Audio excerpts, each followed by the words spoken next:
Posterity, the podcast with Aaron Michael Fox and Eric Krzan is starting now.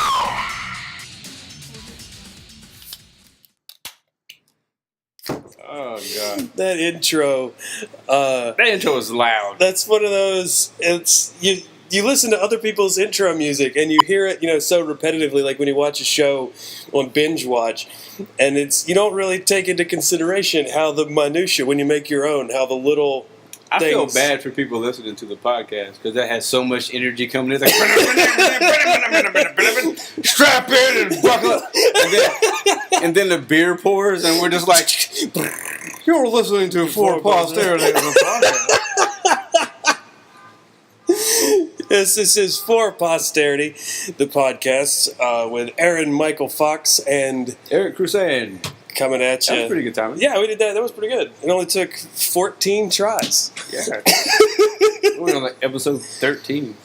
This is amazing. 14.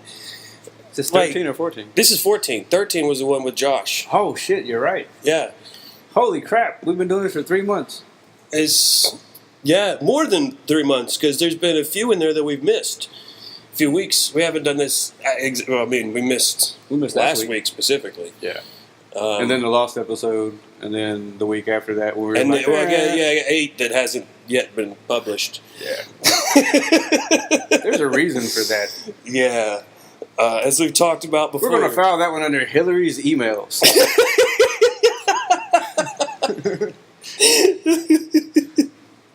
That's where you'll find it. Like, oh, look, she was it. For Posterity, episode 8. I'm thinking. And Barack will be like, we've discovered something amazing. We weren't looking for it originally. We were going through Hillary's emails. And what we found is astonishing. We have found a lost episode. The exact opposite of W. We found what we weren't looking for, rather than we didn't find what we were looking for. That's pretty much how it's going to be. And then I'm like, oh, whatever, you're Muslim. I can't believe that is actually kind of amazing. And I can't believe I didn't expect this. Like, I've been looking forward to the post-Barack days for the simple reason of everybody had, the anti-Obama-ites, saying he's never going to leave office. He's here to destroy the country. It's the end of the world and the apocalypse, et cetera, et cetera, et cetera. And I've just been waiting on him to leave office and then become every other ex-president and then go, ha! Now what? And I can't believe I didn't expect this, that they've already started just pulling out Obama's name and putting in Clinton. Or Hillary. I mean, yeah. But they're pulling out Barack Obama and substituting him back in Hillary Clinton. And I'm now old enough to remember that you can just do that now. Like, I remember when things that are true now were clearly not true, like 8-10 years ago. And then people just keep saying them, and now we're like, yeah, all right, fine. I guess that happened. Yeah, that's the way it works now. So, 4 years from now, nobody will even remember that it all started as Obama was going to be the last president hearkening the apocalypse. It's always been he was hearkening in Hillary, who was going to destroy the world. That's possible. It's kind of amazing.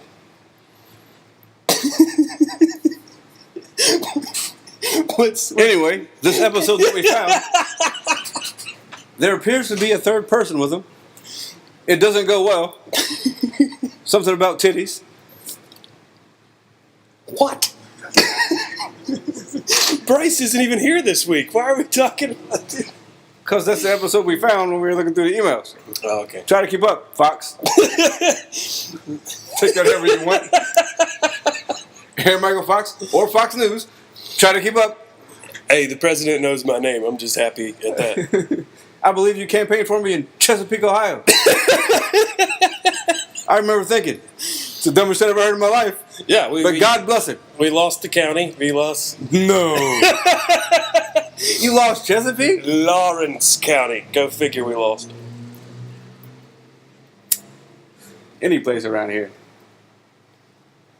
Well, we won Huntington and Cabell County in 2012.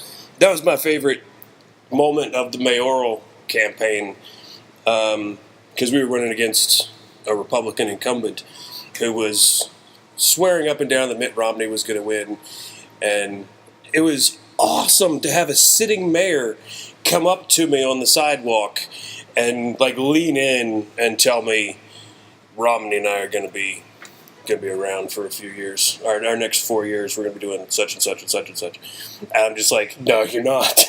Like, So are they playing like bridge on the weekends? Like, what are they doing now? well, they're both, not only are they Republicans, but also Mormon. And apparently actually do know each other. Found that out during the campaign, too, when he's posting pictures of them in Salt Lake City together. And the fact that he thought that was going to win him votes for anybody. But Anyway, that's enough politics. Yep. We hit the 6 people that are Muslims, not Muslims, Mormons. God, and you too. an equal number of Muslims in our demographic. Muslims are catching a bad rap, I think. It's not Muslims' fault that Muslims are crazy. Does that make sense? It's like the memes. Like, you don't blame Christians for the Ku Klux Klan. You can't blame Muslims for ISIS. Well, again, these are like I'm stunned at the cognitive dissonance. Like, I've given up on going, well, you see this, so by this line of thought, you would think this, and that works like never. Yeah. That's about the success rate of it. Like, you heard about Anonymous declaring cyber war on ISIS. Yeah, I saw that. Right. First off, what's your thoughts on that? I think Anonymous is the best thing that's happened to America. Like, they're getting shit done. Like, when have they not got shit done? True. How come they can take... How come the government is taking all this information from us that they need for our security and can't do shit with it like you posted about? Right. But Anonymous can get on there and be like, oh, well, here's all the Klan people. Well, like, this is the cognitive dissonance thing. Like, that you're getting at more or less what I was thinking on the same thing. Is you're restricted as a government entity. You know, you can't, like, openly break the law. You can covertly break the law. Please, but you can't just openly break the law, whereas Anonymous clearly can. This is criminal, but screw you guys. So why does the government just hire Anonymous? Like, they can just do it discreetly. Like, we'll pay you guys under the table to they might be doing it. That's they should be if they're not. And that's, like, reading all these articles, I'm stunned at how many people generally conservative or on the right side of the spectrum going, well, if the government can't get these assholes under control, what do you think some computer nerds in their mom's basement are going to do? A lot. And, well, I'm going, I thought that was your whole thing, was the government can't do things, so we want to privatize it.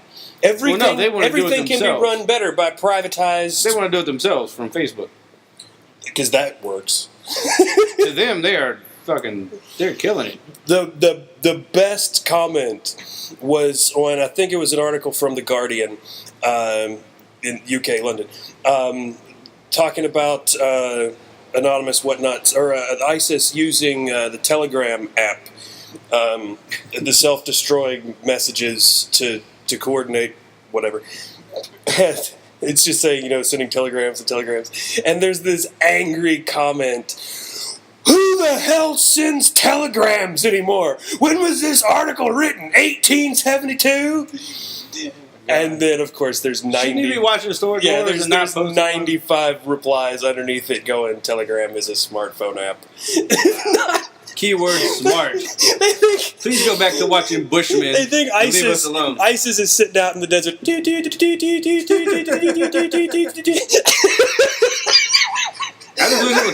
I just wish it was singing Telegram. And here's the Klan.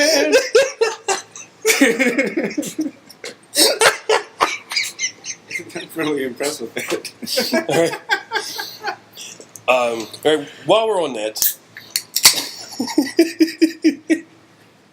while we're on singing Telegrams, while we're on terrorists singing telegrams, I don't understand. We're talking ISIS, ISIL, the Klan, Al-Qaeda, whatever. I mean, it's terrorist. And I don't understand why that's not just the term. Like, what are we so concerned about political correctness of getting the right name? Oh, well, ISIS is now IS, the Islamic State. Who gives a damn? It's terrorist. Whether it's Al-Qaeda, the Taliban, ISIL, the Klan, a rapist in India, who gives a damn? It's a terrorist. Why do we care what they're called? I mean, if you're on the ground, I guess, you're leading the operation, yeah, okay, it makes a difference. If you're trying to devise the plan to stop it, I guess that makes a difference. But for us, the average people bitching on Twitter and Facebook, who gives a damn? I'm so sick of seeing articles about whatever terrorist group, and they look like a friggin' ninja terrorist. Paint splatters all over the place, dramatic flag blowing in the wind, backlighting with this stupid cowl thing over their face, and you can only see the eyes and all this. And I'm going, gee, I wonder why they've got such a good marketing campaign. Why dumbass young kids want to go join this? I freaking wonder. Because it looks like an 80s Jean-Claude Van Damme. Yeah! Why isn't, like, every graphic... every art piece that goes along with a news story should just be a dog dropping a turd on whatever flag that group flies.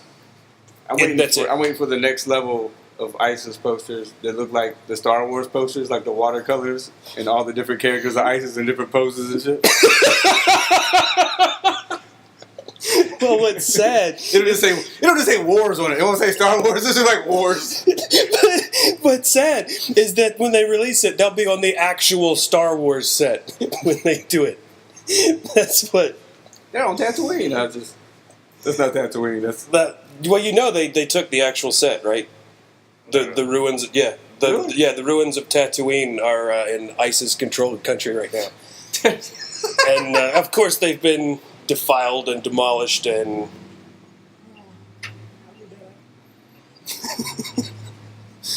so yeah, I would fully expect some sort of terrorist propaganda video to come out where they cut somebody's head off on the scene of where Ben and will they have the fucking band playing in the background? Yeah, where Ben and Aunt Beru. Yeah. I can, yeah. Some poor journalist is getting his head lopped off where... We shot first. It's the world we live in. Jesus.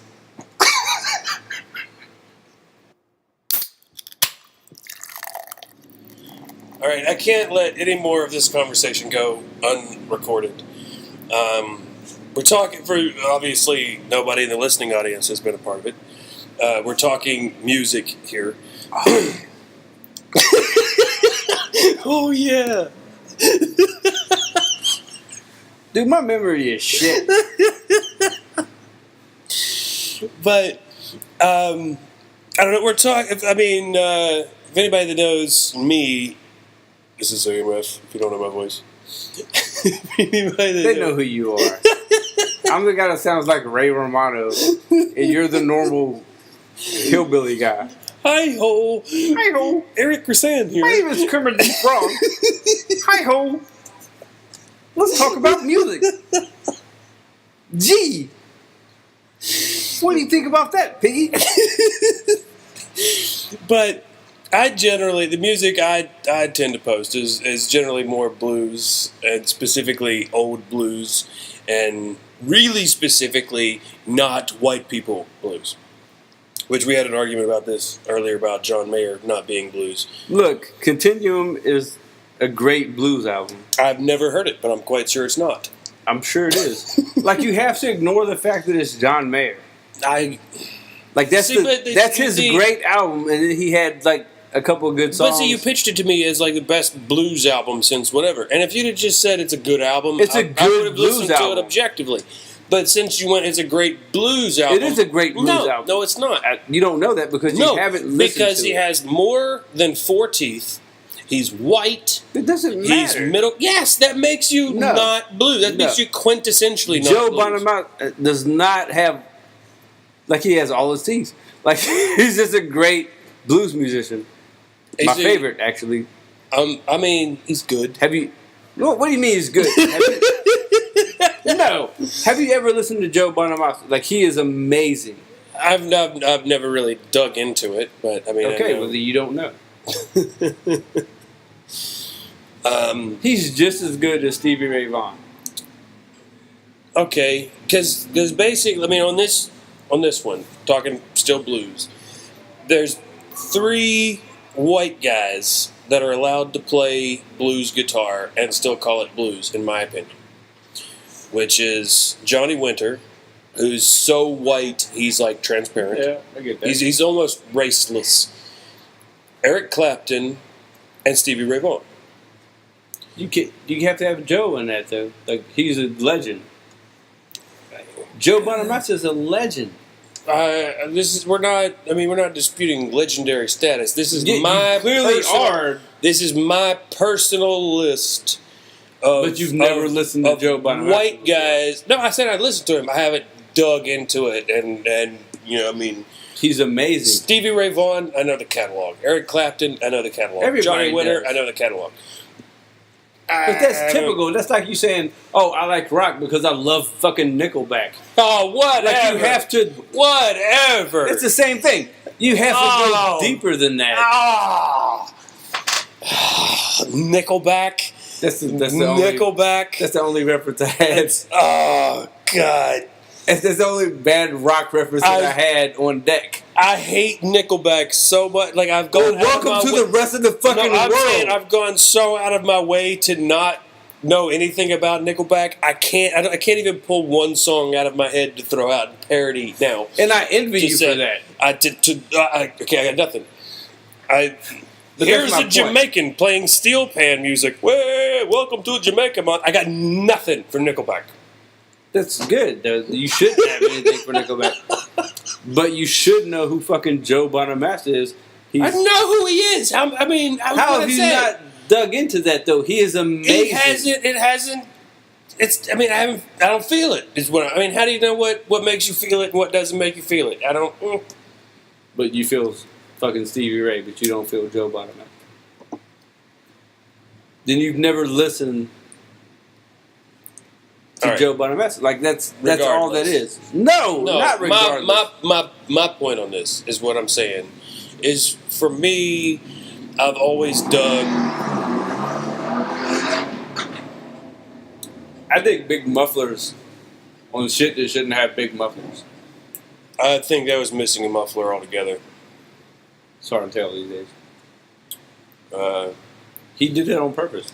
This week is brought to you by Harley Davidson. That's not a Harley Davidson.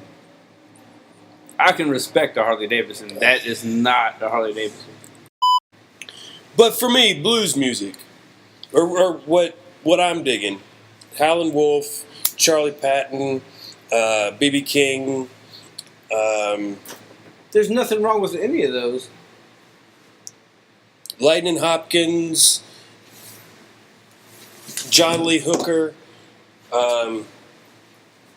Just go.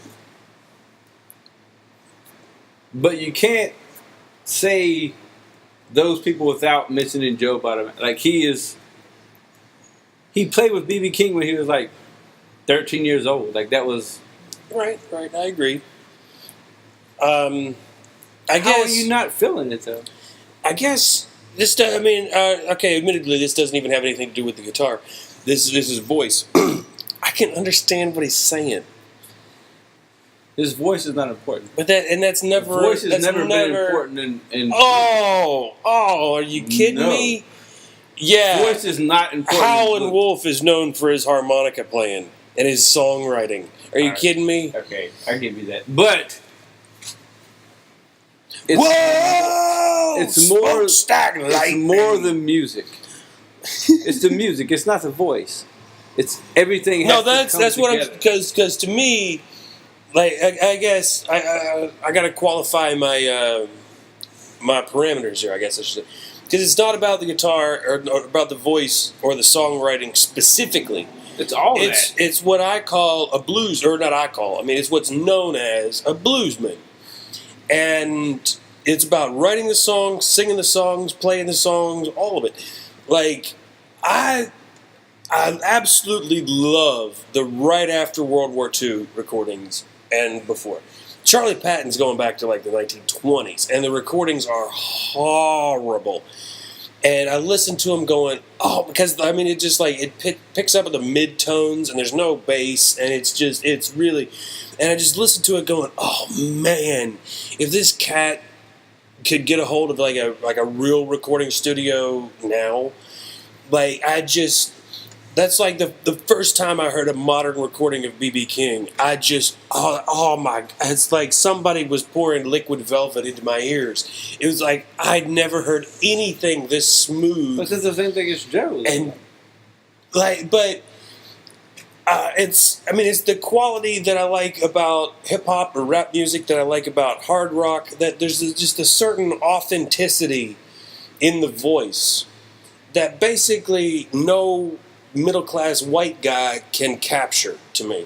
They can replicate, but they can't really capture it. That's not. It's like I'll tolerate it. That's not true at all. The three guys that I listed, Johnny Walker, Eric Clapton, Stevie Ray Vaughan. It's like I'll tolerate it. You said Eric Clapton has a voice. Right, I'm saying I will tolerate it in its replicated form out of those three. And I remember still posting as soon as Johnny Winter died, like, big weight now on Eric Clapton's shoulders, because he's the last white guy alive. But he wasn't. That You act like Joe doesn't exist at all. He's a legend. he's not For in a my reason. he's not in my holy triumvirate of white guys who are allowed to play the blues. Well, that's your fault. But regardless, none of this has anything to do with what we actually started this conversation about, which was, I think that was a qualifier when I was talking about the blues, when I said I don't post much about the specific vein of, I hate the word metal and I hate hard rock, but the specific vein of like early to mid 90s Marilyn Manson, Nine Inch Nails, White Zombie, Rage Against the Machine, Tool, Stone Temple Pilots, Smashing Pumpkins, that specific vein. The grunge era. No, I hate that term too. That's what it was. Because grunge to me is Nirvana, and which borders on punk. And as a drummer, all drummers hate punk. It's just So one you don't like, beat. One you don't beat like is, Nirvana. No. I'm saying we don't. Not that we don't like the music. We hate playing the music because it's one beat basically as fast as you can play as a drummer. So to you, Dave Grohl is shit. Well, I mean, let's go into it. I can tell by the way you're grinning. We should go into this. it's a whole specific thing. How do you feel? I don't like specifically? I don't like the Foo Fighters. I don't like the Foo Fighters at all.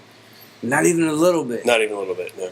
Nothing about the Foo Fighters is No. good to you. No, because I'm like I feel like there's this Doesn't stop when I say when. Like none of that. Really? within like the because I am a Nirvana fan. So within the Nirvana community, I feel like there's this kind of rift with Kurt and Chris to one side, and Dave Grohl to another, and I feel like I'm drawn to the Chris Kurt side. You don't think that Foo Fighters? I've never enjoyed. It's too radio friendly. It's too clean. It's too. Not all of it is. Though, Like, of course, the stuff that they play on the radio is, but not all there's of the enough Foo of Fighters it that makes me go, oh, so that's what you would have been playing if Kurt Cobain hadn't been. Oh, actually no, it in would have charge. been completely different if Kurt Cobain was still alive. So I mean, that's, Okay, let's talk about Nirvana for a second since we're on this. Oh, this could go dark in a hurry because It is. I've watched a bunch of Kurt Cobain documentaries Okay, not listen, 2-3 days. listen. 2 days ago. Pay attention. What is your favorite Nirvana CD? And you're allowed to say unplugged because that was fucking amazing. All right, you ready for this? Yeah. Muddy Banks of the Wish Call. That's your favorite? Mhm. I can see that. If I got like, because when you say one, what's your favorite? The way I'm answering that is like I'm taking one CD with me because we're talking. This is mid '90s, so and clearly it's mid '90s with the sirens in the background. Rodney King. So I'm taking my little 10 disc, the storage thing that I would take on the road with All me. right. You can take 5 CDs with you from the 90s, from that era. All right. Like the Nirvana, Stone Temple Pilots, Smashing Pumpkins from the 9 Inch Nails, Tool from that era. Mm-hmm. You could take 5 CDs. What 5 CDs do you take with you? Oh, that's put me on the spot, man. Okay. Tool. Which Enema. one? Okay. Enema. Manson, not 1996. Antichrist Superstar. Okay. Nirvana. Which Money one? Banks of the Wish Car. White Zombie. You were catch shit for that one, but go ahead. Damn it! It's like the last major. It's the one that had more human than human on it. than human, more human. Which is the same as Living Dead Girl. Looking back on it, yeah, you can see. Living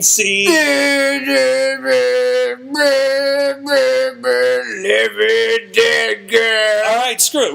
We're gonna back it up an album to Thunder Kiss 65. Oh, bad,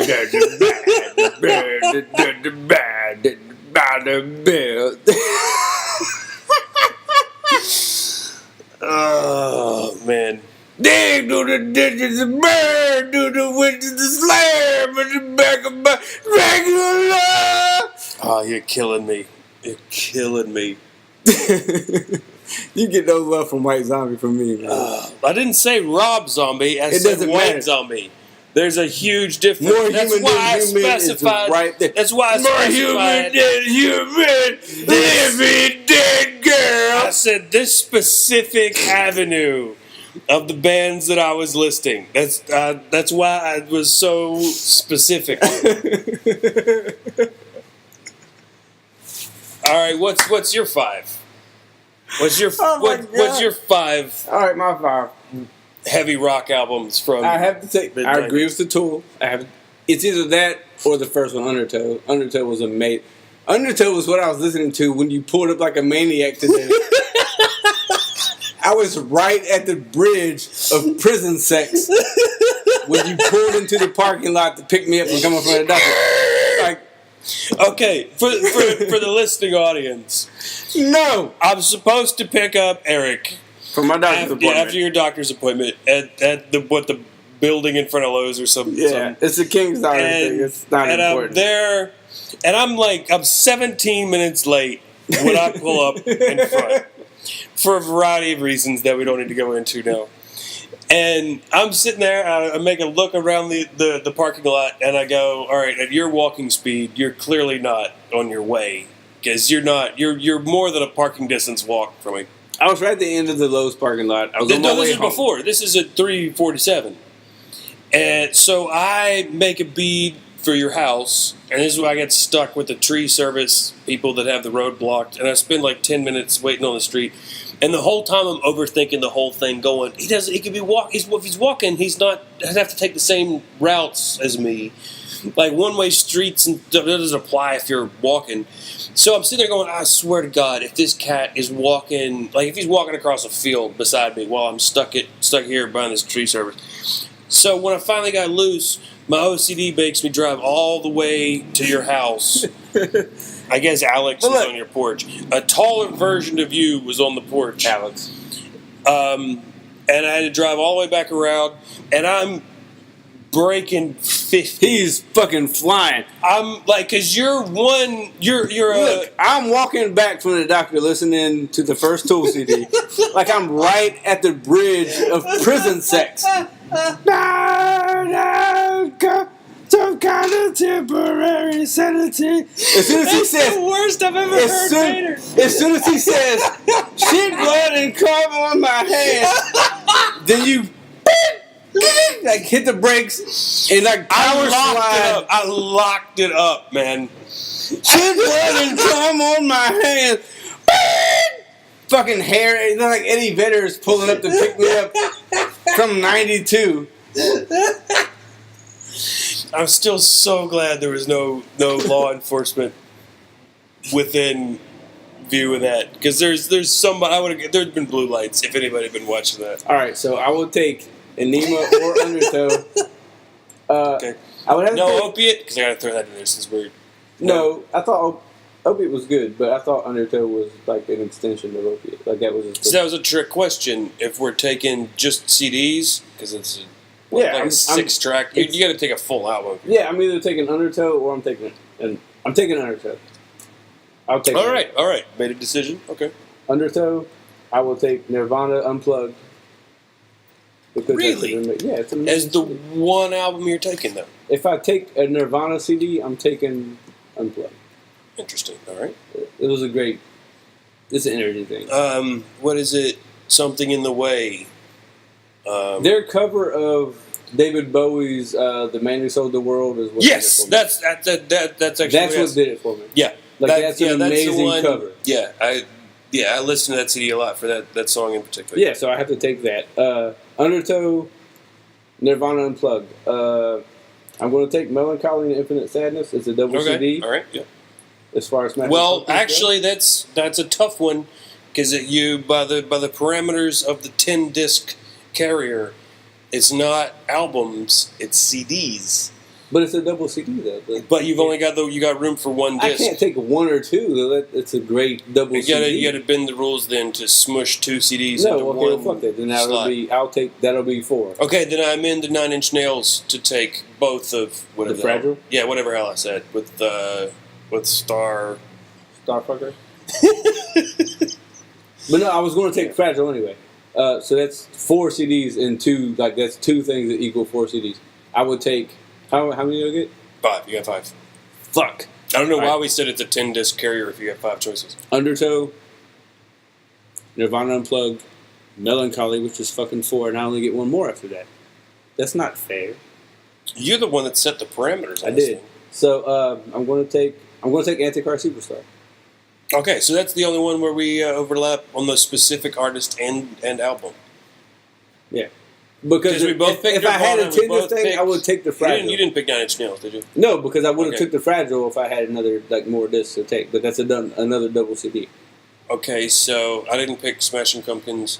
What was your first choice? Undertow. Tool. So we both picked Tool, but we picked different albums. So We picked Yeah. different albums in Tool. We picked different albums in Nirvana.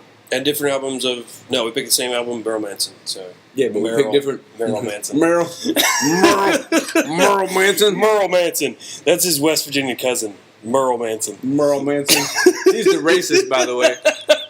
Not that Manson never Yeah. said nigger. Yeah, that's who wrote Rock and Roll Nigger, actually. One of my favorite songs, actually. But he also said it in Antichrist Superstar. That actually, for everybody who wasn't a part of this, which is everybody who's not the two of us, that was one of our first musical bonding experiences. Yes, it was. Was Rock and Roll Nigger was the two of us screaming Rock and Roll Nigger at each other. It is. But that's not the only time he said it, though. And Because he said it on Antichrist Superstar on International Hate Anthem. Right. Everybody's somebody's nigger. You are. I know I am too. Like that's one of my favorite. That's from Rock and Roll. That's one of the first song on the Antichrist Superstar. Everybody's Somebody's nigger. I know you are. So am I. I wasn't born with enough middle finger. Yep. That's International Hate Anthem. Yep. You are absolutely correct. Yep. That was my departed truck. Now you never got to meet this truck. It was only around. Mom burned it up. But I had for a brief period. I had a black Ford F-150. No, I'm sorry, Ford Ranger, extended cab, all black. It was basically the Ford truck version of my current car. Here's the thing. But the what I christened as the theme song of that truck was the Irresponsible Hate Anthem. Really? Here's how I was. theme song for anybody, just for trivia, the theme song of my current Cavalier is System of a Down's ODIO AOU or whatever the hell it is.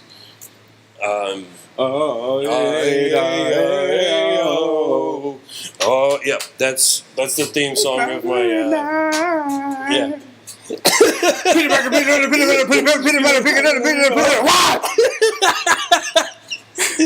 Yep.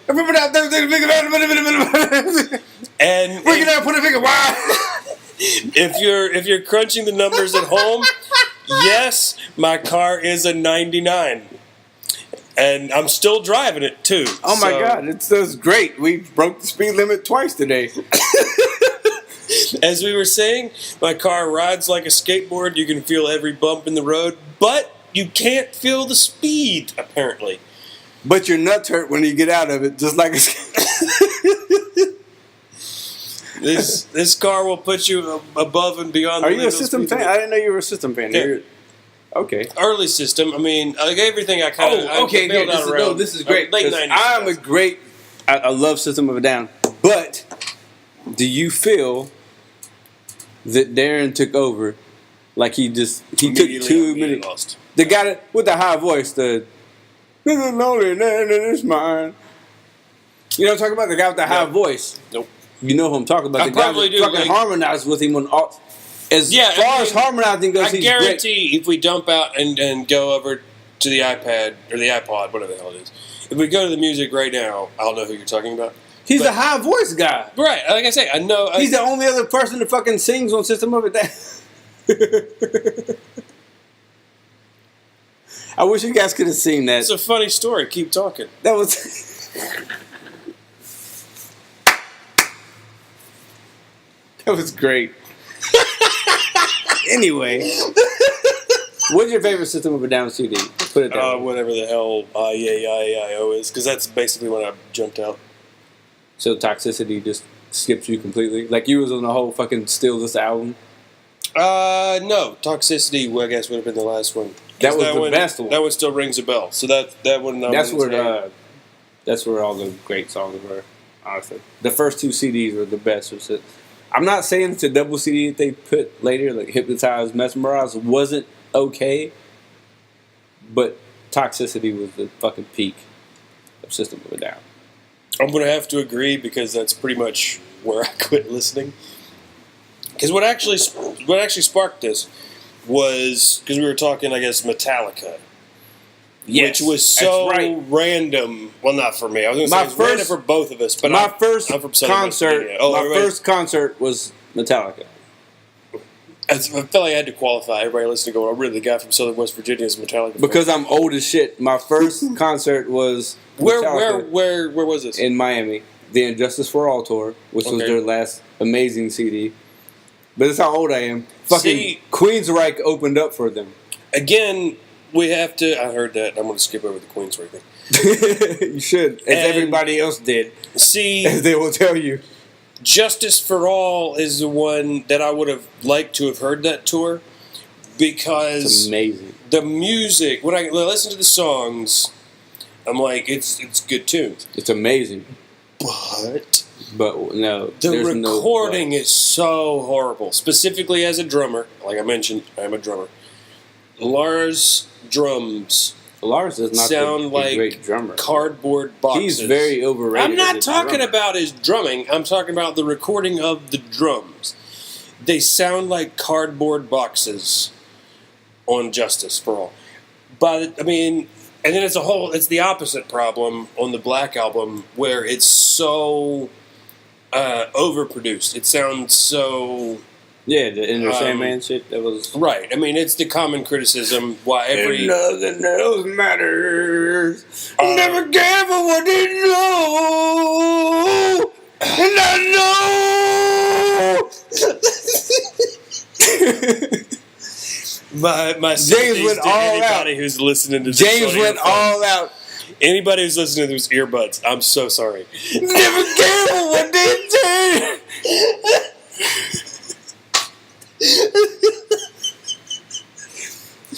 He went all out on that, man. He fucking... But that no! Dude, you're killing me on the EQ later. I gotta bring this down into this into some similar. But I mean, you know this, but we talked about it. Like the first album I heard from Metallica was Master of Puppets.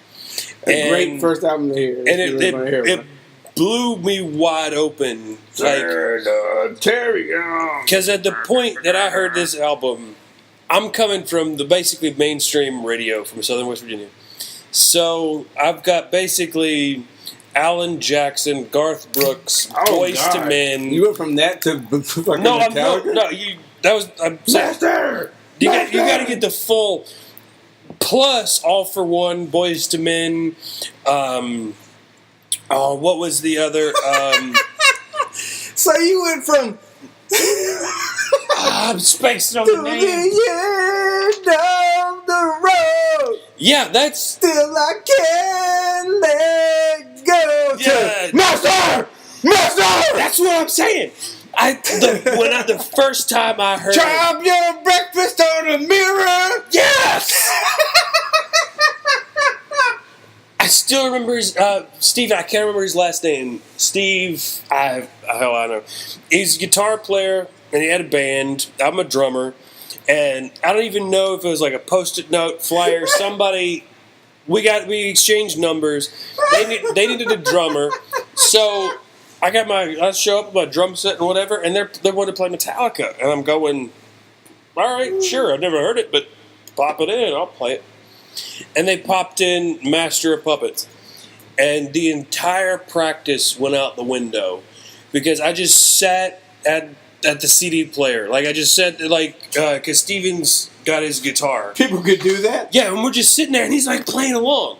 And I'm completely blown away that this music exists. And then the fact that this cat's just sitting there in his lap, just playing along with it. And I'm stunned. So, I mean, it was like a couple hours that I took Master of Puppets home and obsessed over it. And, of course, went straight to the store and bought my own copy immediately after. And then jumped back to the front, bought Kill 'Em All, Ride the Lightning, then up to Master of Puppets, Justice for All, Black Album, and then forward. And I mean, from there basically is when I ventured out and I discovered Marilyn Manson and all the bands that we talked about before.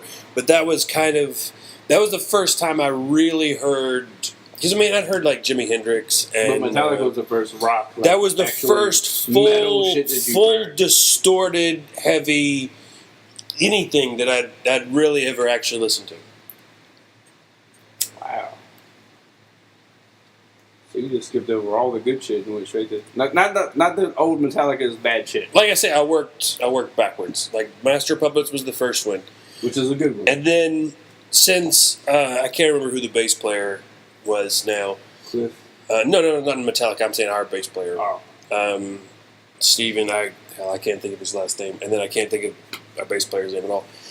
But they were so, because they were into, it was Metallica and Megadeth and the Misfits.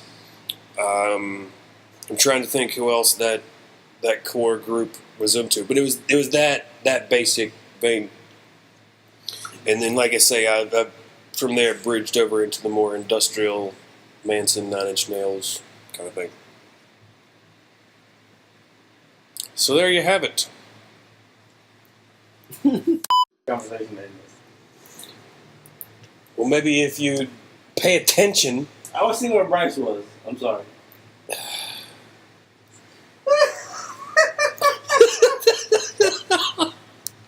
I'm so sorry. God, it's horrible. You're fucking recording, you motherfucker. You know, motherfucker, you made me pop your fucking eye out.